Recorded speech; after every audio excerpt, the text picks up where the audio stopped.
Hotel sambar சாதம் பிடிக்குமா உங்களுக்கு?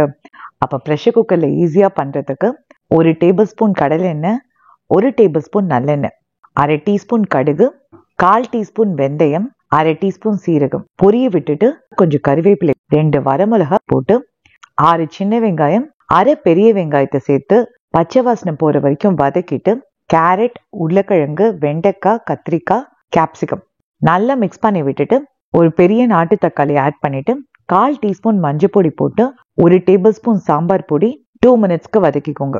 1/2 cup Sona Masoori rice, 1/4 cup பருப்பு வாஷ் பண்ணி ஊறினதை ஆட் பண்ணியிருக்கேன். 3 கப் தண்ணி விட்டு 1/2 டீஸ்பூன் காரப்பொடி நல்ல கொதி வந்தோடனே முருங்கைக்காய், 1/2 டேபிள் ஸ்பூன் உப்பு, 3 விசிலுக்கு ப்ரெஷர் குக் பண்ணிட்டு 1 மினிட்க்கு சிம் பண்ணிக்கோங்க. ஓசை அடங்கினோடனே நல்லா மிக்ஸ் பண்ணி விட்டுட்டு 1/2 கப் புளி தண்ணி விட்டுருக்கேன். ஆல்ரெடி தக்காளி போட்டிருக்கோம், ஸோ உங்களோட புளிப்புக்கு ஏற்ற மாதிரி புளி தண்ணியை விட்டுக்கோங்க. 1/2 கப் தண்ணி ஊற்றி நல்லா மிக்ஸ் பண்ணி சேர்ந்து வர வரைக்கும் குக் பண்ணிட்டு அடுப்பை ஆஃப் பண்ணிடுங்க. தாராளமாக 1 டேபிள் ஸ்பூன் நெய் சூடானோடனே 8 முந்திரி பருப்பை நல்ல கோல்டன் ப்ரௌனாக ஃப்ரை பண்ணி சாம்பார் சாதத்தில் ஆட் பண்ணால் டேஸ்டியான ரெஸ்டாரண்ட் ஸ்டைல் சாம்பார் சாதம் ரெடி. ட்ரை பண்ணி பாருங்கள்.